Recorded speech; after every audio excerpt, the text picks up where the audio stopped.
Entonces, en la dinámica de esta sesión va a ser que empiezo yo a leer el resumen para introducirlos como al tema y vamos a leer algunas partes de este documento. Entonces yo le voy a decir a alguien que por favor, pues en este caso va a ser voluntario, el que desee leer, pues lee, y hasta cierto punto, y de ahí le digo a otra persona que lea, y así sucesivamente. Listo.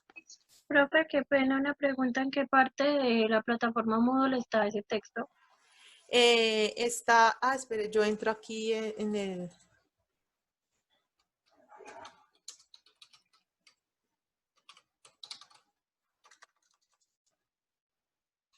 Admitir.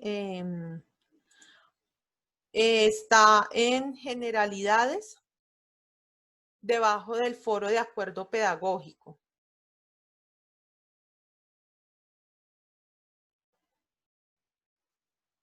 Vale, profe, ya la voy a buscar. Sí, listo.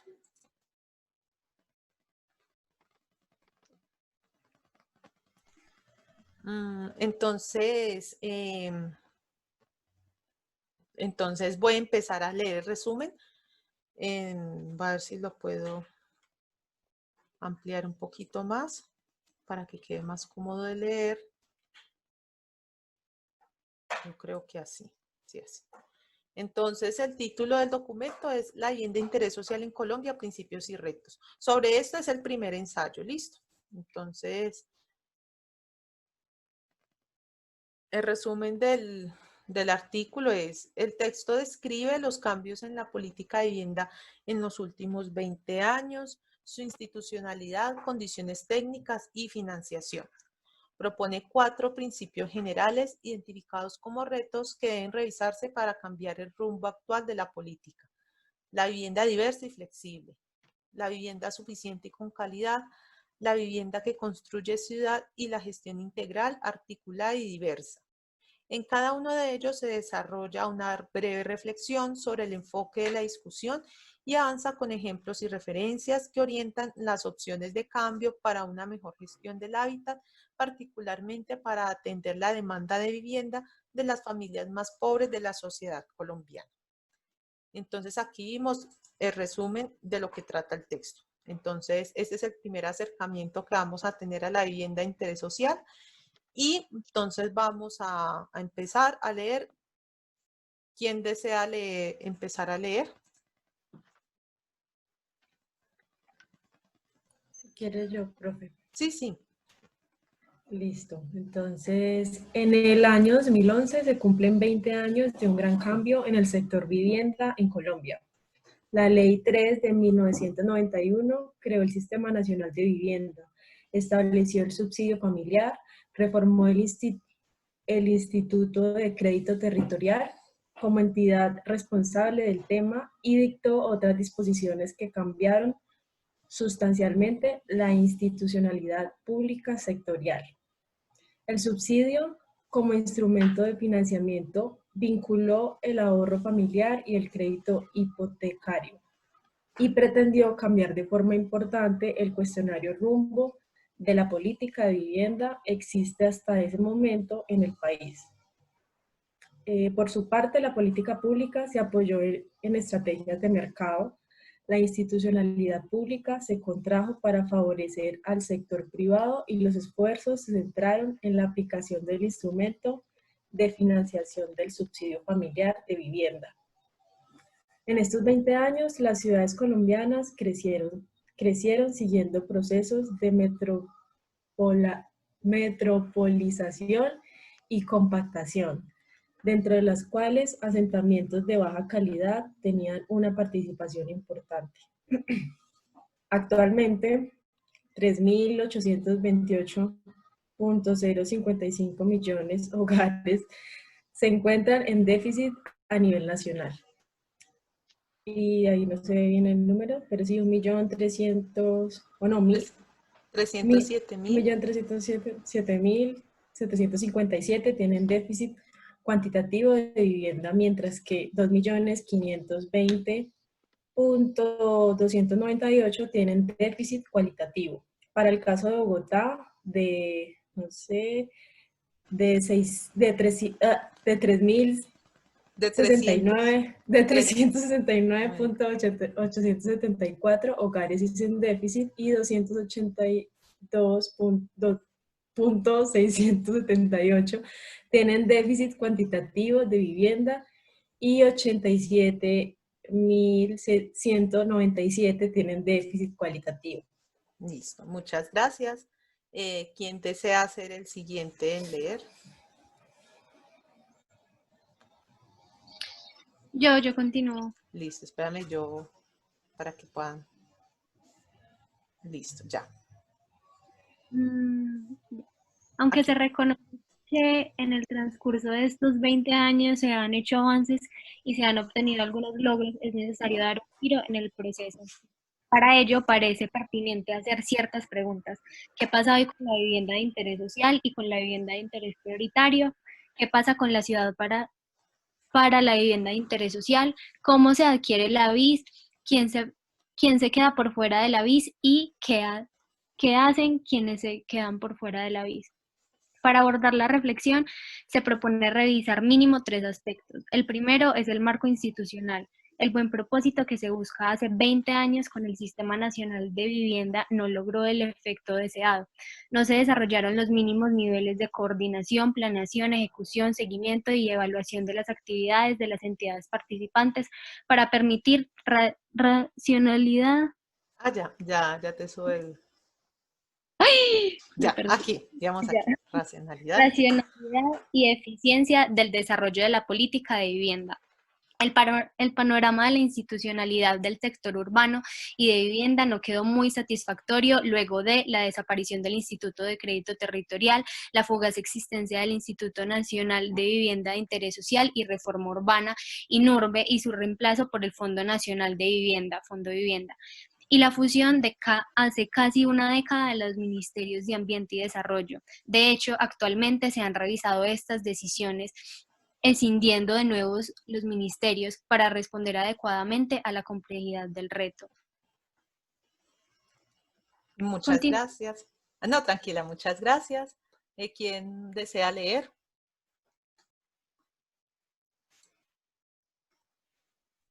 Yo, profe.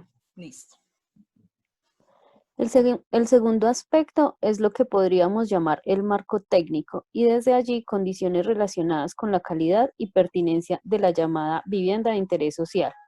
En primera instancia, el efecto de la restricción paulatina en relación con la comprensión de que es una solución de vivienda. En 1991, al reconocer las dinámicas de producción de vivienda en el país, se contemplaba diversidad de modalidades y opciones para la aplicación del recurso del subsidio familiar de vivienda, construcción o adquisición de vivienda, adquisición de lotes, urbanizable y urbanizado, construcción de unidad básica y vivienda progresiva, adquisición de materiales para mejoramiento de vivienda y entorno, vivienda usada y legalización de títulos. Esta diversidad de opciones permitía que cada familia buscara el escenario que más se acomodara a sus posibilidades y expectativas. Con el tiempo y bajo la presión de estrategias de mercadeo, se fueron reduciendo estas opciones para concentrarse en la modalidad de vivienda nueva, que contaba como único agente al sector privado para la financiación y la construcción de las viviendas, y restringía el acceso a las soluciones para las familias más pobres de la sociedad. Desde mediados de la década de los 90 se ha descuidado de forma grave la atención al mejoramiento de la calidad de las viviendas construidas, lo que constituye parte importante del problema de vivienda. Muchas gracias. Sí, desea seguir, por favor. Bueno, el tercer aspecto a revisar es la relación con la financiación. El énfasis de la actuación pública nacional ha estado concentrado en el instrumento de subsidio familiar de vivienda, que ha demostrado claramente la relación poco sinérgica entre el ahorro familiar y el crédito, a lo que se suma la escasa oferta de vivienda de bajo costo. El problema no es solo la insuficiencia del recurso nacional destinado a subsidios, también es la imposibilidad real de aplicar los instrumentos de gestión para generar suelo urbanizable para la vivienda de interés social, por lo cual la oferta de vivienda de bajo costo es cada vez menor para las familias colombianas más pobres, demandantes de vivienda. El año pasado, el nuevo gobierno nacional propuso la meta de 1 millón de viviendas en 4 años, apoyada en la estrategia de producción masiva de vivienda nueva y en macroproyectos de vivienda de interés social nacional. Con estos, solo se atenderán de forma eficiente segmentos de demanda con condiciones socioeconómicas menos restringidas, estratos medios y medios bajos, pues al soportarse en esquemas netamente de mercado parecería no ser factible atender los segmentos de demanda de capacidad económica muy baja, que es en realidad donde se concentra el déficit. Esta estrategia presenta riesgos altos que hay que tener en cuenta: la condición de ubicación, separación y lejanía con relación a los centros urbanos y la oferta de vivienda masiva en serie monótona y homogénea. A lo anterior hay que añadirle la persistente evidencia de muy baja productividad general de nuestra industria de la construcción respecto a los promedios internacionales y la débil implementación de buenas prácticas de gestión de producción, con incipiente uso de sistemas industrializados, débil encadenamiento de proveedores y falta de integración de diferentes innovaciones con bajo impacto en los procesos. Si no se revisa esta situación, puede que la atención a la diversidad de composición de los hogares colombianos no se garantice, ni corresponda con las expectativas y necesidades que tienen las familias en términos de la oferta en servicios urbanos. Como se ha comentado en varias oportunidades en las discusiones de la mesa BIS, Diego Echeverry Campos, si no se acompañan los esfuerzos de la oferta con esfuerzos de cualificación de la demanda, serán insuficientes y se podría comprometer la viabilidad de la meta planteada. Muchas gracias. ¿Quién más desea leer? Yo, profe. Listo. Los principios generales y los retos en relación con la vivienda de interés social. El anterior panorama permite identificar los problemas del sector de vivienda en Colombia, que pueden describirse como las ausencias y desencuentros entre los actores vinculados a la gestión, insuficiencia, inflexibilidad, poca pertinencia y baja calidad de la vivienda ofrecida, y a los desaciertos e inequidades en la aplicación de los recursos. Todo ello impacta negativamente la construcción de un hábitat de calidad. La realidad puede ser otra si se avanza en una dirección integral y se revisen algunos esfuerzos e iniciativas positivas que de adoptarse de forma masiva cambiarían significativamente el rumbo y condición de la dinámica de vivienda en el país. Es evidente que el reto es grande y el momento es propicio para revisar acciones y generar innovaciones, las cuales se proponen enmarcar en los siguientes principios generales. Primero, vivienda diversa y flexible. Segundo, vivienda suficiente y con calidad. Tercera, vivienda que construye ciudad. Cuarto, gestión integral, articulada y diversa. Sigo. Sí, por favor. Vivienda diversa y flexible. Las decisiones con relación a la oferta de vivienda en Colombia deben partir de reconocer las importantes diferencias que presentan hoy los hogares colombianos. Estudios recientes muestran esta diversidad: hogares unipersonales, hogares biparentales nucleares, hogares biparentales amplios, hogares monoparentales, entre otros. El reto está en responder de manera flexible a estos tipos de hogares con programas arquitectónicos diferentes para las viviendas y con esquemas progresivos que atiendan las necesidades y posibilidades específicas de cada familia, principios que también deben aplicarse al urbanismo. En este sentido, es útil rescatar planteamientos arquitectónicos como los que propuso John Houbraken hace más de 4 décadas, bajo el concepto de estructuras de soporte, en la búsqueda de la estabilidad estructural de la construcción inicial y futura. Sugiere intervenciones del usuario y ordena el relleno futuro de una manera adecuada que entienda y soporte las distintas fases de la vivienda. Con este principio se abre un espacio de debate distinto para temas como espacio vital, densidad urbana y calidad de vida urbana, al enmarcar el concepto de vivienda en la potencialidad de un proceso más que en un producto terminado. Vale, muchas gracias. ¿Quién más desea leer? Yo, Listo. al considerar dinámicas urbanas eficientes, que supone la organización física y social en conjunto multifamiliares, se podría aplicar el acumulado de experiencias sobre la reglamentación de la copropiedad y de la vida en comunidad, y reconocer de los asentamientos populares la complejidad de los patrones urbanísticos y arquitectónicos para soportar adecuadamente las redes sociales y productivas. Son muchas las lecciones que se pueden recoger de experimentos, algunos realizados y otros académicos. La vivienda en altura genera altas densidades, con unidades flexibles adaptables a distintos tipos de hogares que permiten transformación en el tiempo y responden a las posibilidades económicas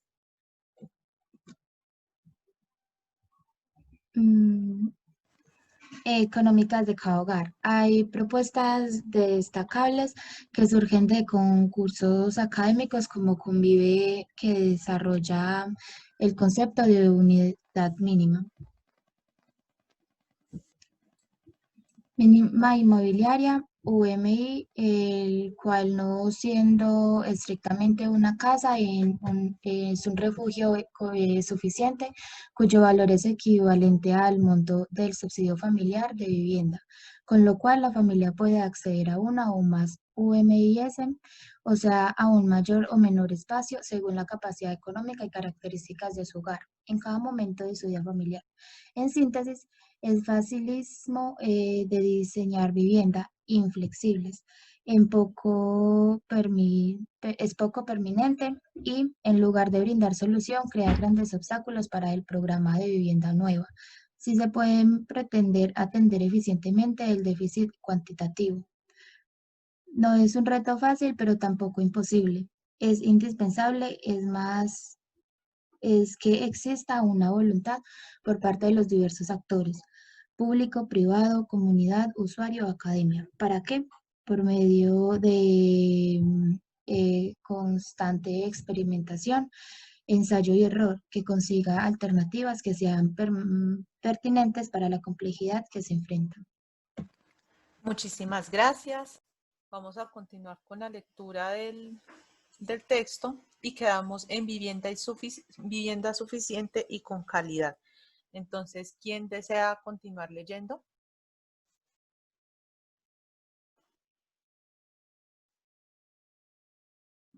Yo, profe. Listo. Vivienda que construye ciudad. No. ¿Dónde vamos? Vivienda suficiente y con calidad, en la página 4. Lo siento. No, tranquila. La atención al déficit de vivienda de más de 3 millones de hogares, a lo que se suman los hogares afectados por la reciente ola invernal en Colombia, es un reto que no se puede lograr con una vivienda nueva y terminada. Primero parece necesario revisar el enfoque de las decisiones de política pública en relación con la definición misma de la vivienda de interés social establecida por un tope de precio, 135 salarios legales mínimos vigentes.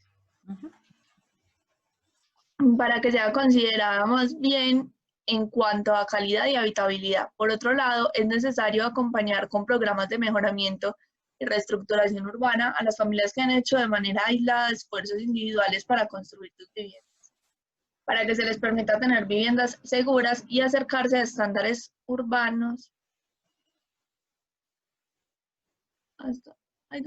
urbanos adecuados. Actualmente en el Plan de Desarrollo 2011-2014, Prosperidad para Todos, Ley 1450 del 2011, el enfoque del programa de vivienda está dirigido a la construcción de vivienda nueva, en el que se privilegian estrategias de intervención a grandes escalas. Macroproyectos con grandes inversiones y particulares condiciones empresariales. Con esa estrategia se espera pasar de 560.000 unidades de vivienda, cifra alcanzada en el periodo 2006 a 2010, a 1 millón de viviendas entre 2010 y 2014. Lo importante no deberían ser solo las cifras, sino garantizar que se construya ciudad, que se genere una oferta diversa y de calidad para permitir el acceso a los más pobres a una solución de vivienda. Se requieren innovaciones tecnológicas y de diseño para permitir desarrollos progresivos a partir de núcleos básicos de habitación. El reto es generar vivienda nueva y simultáneamente de forma equilibrada apoyar los procesos de mejoramiento de barrios y de vivienda con actuaciones decididas que mejoren la calidad de la ciudad construida en extensas áreas urbanas desarrolladas informalmente. El mayor problema es la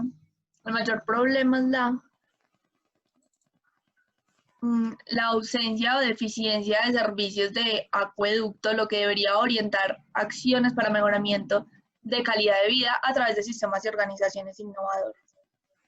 En este punto es importante mencionar el pobrísimo resultado de la acción pública frente a los desafíos de las zonas de riesgo. Se requiere reforzar la institucionalidad, el conocimiento y las formas de gestión para atender este amplio frente. Ejemplos significativos de buenas prácticas se han desarrollado anteriormente en ciudades como Bogotá y con buenos resultados en casos como los programas urbanos integrales, PUI en Medellín.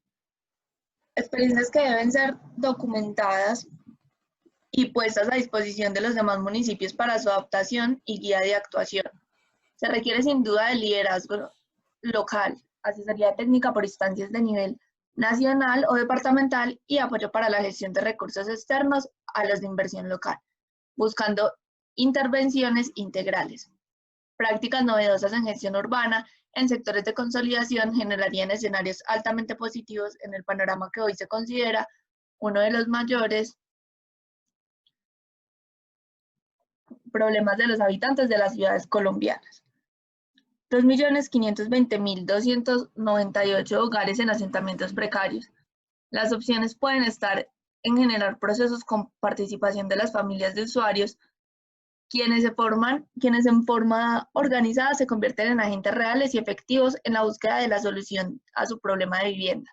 Propuestas académicas de construir sobre lo construido son alternativas para la disminución del déficit cuantitativo y cualitativo de vivienda. En zonas urbanas en consolidación, reconocer el lugar, la forma de habitar, valorar lo existente e insertar nuevos espacios construidos. De esta manera, al mezclar una nueva vivienda con nuevos servicios urbanos, se pueden dinamizar de forma importante los asentamientos y generar condiciones de estabilidad estructural a las viviendas existentes. Muchísimas gracias. ¿Quién desea leer?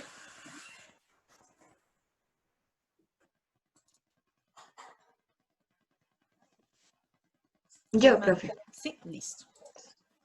También hay exploraciones interesantes como el catálogo de arquitectura sistematizada, Catarsis, diseñado por la Universidad de los Andes a manera de software, creado para apoyar con procesos técnicos eficientes la construcción de nuevas tipologías de vivienda unifamiliar o bifamiliar en los lotes aún vacíos producto de asentamientos de desarrollo progresivo. En Bogotá, estudios recientes identificaron aproximadamente 30.000 lotes vacíos, de los cuales 6.000 se contemplaron para intervención en sitio propio, en el Plan de Desarrollo 2008-2012. Estas zonas de la ciudad, de origen informal, debidamente intervenidas con espacio público, equipamientos y condiciones de accesibilidad, son favorables receptoras de nuevas familias, que buscan espacio para vivir en arriendo en ubicaciones urbanas que les ofrezcan más y mejores servicios urbanos. Por último, el llamado de atención es por la calidad. En recientes reflexiones investigativas adelantadas por la Universidad de los Andes en el Grupo de Investigación de Gestión de Vivienda, para casos de vivienda nueva en Bogotá y municipios vecinos, con mediciones de indicadores y percepciones de calidad expresadas por los propietarios, se observa que el control técnico de la oferta no ha incidido positivamente en la calidad del hábitat. Las viviendas, producto de la actividad de las constructoras privadas, parecen privilegiar la máxima rentabilidad y no la búsqueda de escenarios de innovación que permitan simultáneamente buscar rentabilidad con calidad. Los resultados muestran cumplimiento de solo el 40 o 45% de un 100% de los indicadores esperados para una buena calidad del hábitat. La ubicación de la vivienda en la ciudad, la calidad de las urbanizaciones y las agrupaciones y el espacio privado deben ser del cuidado y preocupación de todos los miembros de una sociedad y ser el explícito un propósito nacional que mejore la calidad en la producción del hábitat. Muchas gracias. ¿Quién desea leer?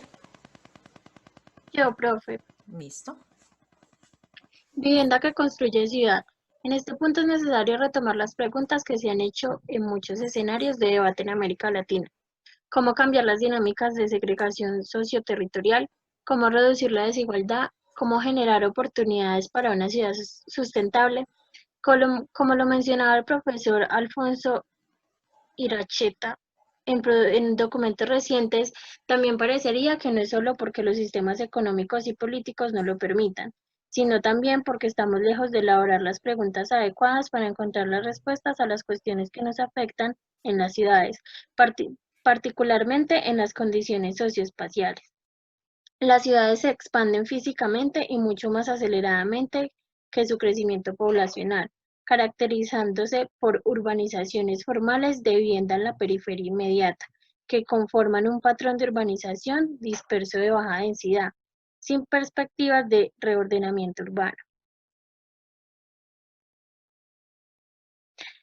Si a esta situación se le añade los ya mencionados asentamientos de mala calidad, irregulares y precarios, el problema de una enorme dimensión, es decir, en esquemas formales, bajo reglas de mercado, también formales, se produce vivienda, pero no siempre se produce ciudad de calidad, y en los esquemas informales, acompañados de forma ineludible por procesos de autogestión colectiva e individual.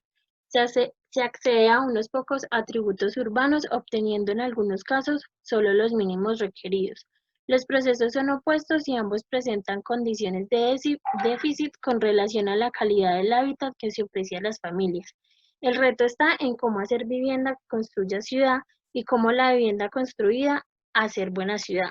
Dicho de otra manera, se debe atender, redireccionar y buscar confluencia en los dos procesos. Hay que reconocer que ambos procesos urbanos están mediados por las condiciones de acceso al suelo urbano y al valor del mismo. Procesos especulativos en los cuales se evidencia la incapacidad por parte del sector público de tomar decisiones que permitan contar con suelo disponible, seguro y bien localizado, en el que puedan desarrollarse los proyectos de vivienda con calidad. Es importante llamar la atención sobre el parque inmobiliario vacante en zonas centrales de las ciudades mayores, en forma de predios y edificios de baja o nula ocupación, que deberían dar lugar a reuso en viviendas con apoyo de subsidio a la localización. Las acciones en la búsqueda de lo que podríamos llamar un urbanismo productivo son necesarias para consolidar ciudades de calidad. Es pertinente revisar las estrategias de actuación e innovar en la gestión con relación a la construcción de la ciudad misma. Se deben evitar los proyectos de vivienda nueva de bajo costo en zonas de extrema periferia, incluso fuera de los perímetros urbanos y alejadas del centro urbano, que generan asentamientos de vivienda monofuncionales. Pues aunque éstas cumplan las normas en relación con espacio público y equipamientos, no contribuyen ni a la construcción de ciudad ni acompañan adecuadamente la construcción de redes sociales y buenas condiciones de convivencia. Para la ciudad denominada informal, el reto es lograr lo más pronto posible un punto de encuentro y articulación entre las dinámicas de asentamientos y las normas que los reglamentan, la integralidad de las intervenciones, las mezclas de usos comerciales y residenciales y la buena ubicación en la ciudad, es decir, un urbanismo enfocado en la productividad, son garantes de sostenibilidad. Muchas gracias. Vale. ¿Quién desea leer? Yo, profe. Listo. Gestión integral, articulada y diversa. Si se entiende la vivienda como un proceso complejo y diverso que incluye las dimensiones sociales, financieras, técnicas, culturales y ambientales, vale la pena revisar quiénes están asumiendo la gestión de los procesos en el sector formal, Los gestores de vivienda no parecen estar desempeñando un papel integrador de todos los factores que inciden en el proceso de decisión, propuesta y producción del hábitat. En el sector informal, los promotores, mal denominados urbanizadores piratas, gestionan parte fundamental del proceso con el acceso al suelo y sacan provecho de la marginalidad de sus clientes. El Estado, los sectores públicos y privados y las comunidades de usuarios deben ser partícipes de los procesos, actuando en forma articulada en búsqueda de diversidad de opciones. El reto de lograr una gestión integrada y diversa implica la comprensión y la actuación en los siguientes componentes. La decisión de un nuevo gestor de vivienda de interés social, con el reconocimiento de los actores claves y la comprensión adecuada de sus relaciones. La gestión pertinente del suelo urbano, la segmentación de la demanda y la atención integral de la población más desprotegida. Va más allá de revisar los esquemas del denominado nuevo modelo de negocio propuesto por el Banco Mundial, en el que la propuesta es reenfocar el debate del dominio público versus el privado para pedir resultados de eficiencia, equidad y transparencia, o de la propuesta de un Habitat y First Initiative hacia la configuración de un nuevo sistema habitacional, en la que se plantea la segmentación clara de los hogares atendidos por el mercado y su relación con el subsidio familiar de vivienda. Desde la Mesa Redonda de Vivienda de Interés Social, Mesa BIS, Diego Echeverry Campos de la Universidad de los Andes, luego de retomar elementos de las propuestas anteriores y profundizar en la identificación de los actores claves y sus relaciones, consideramos pertinente agregar a la anterior reflexión la imperativa necesidad de un trabajo articulado de tres actores claves. Primero, el sector privado que produce la vivienda, su hábitat y reúne a los actores que participan en la cadena de producción de vivienda, diseñadores, constructores, proveedores, banca, entre otros, a sus gremios y a las comunidades de usuarios. Segundo, el sector público con sus instancias de gobierno nacional y gobiernos territoriales, quienes deben propiciar el entorno para la gestión de suelo urbanizado para la vivienda de interés prioritario, VIP. Tercero, el sector académico que debe ser un facilitador en el proceso de mejoramiento continuo del sector a través de innovaciones y de trabajo mancomunado con los otros dos sectores. La prioridad debe ser, por un lado, la producción de vivienda que se enfoque en las familias que se dan por fuera de opciones de vivienda de calidad y por otro, la búsqueda de escenarios reales y efectivos de mejoramiento del entorno urbano y la vivienda en la ciudad en consolidación. En síntesis, lo que plantea es una gestión integral de vivienda, en la que se integren las experiencias y conocimientos y se incluya decididamente al usuario. Es un desafío que debe asumir las instituciones responsables del tema de vivienda para incidir en la solución de los asentamientos humanos de las más pobres. Muchísimas gracias. Entonces,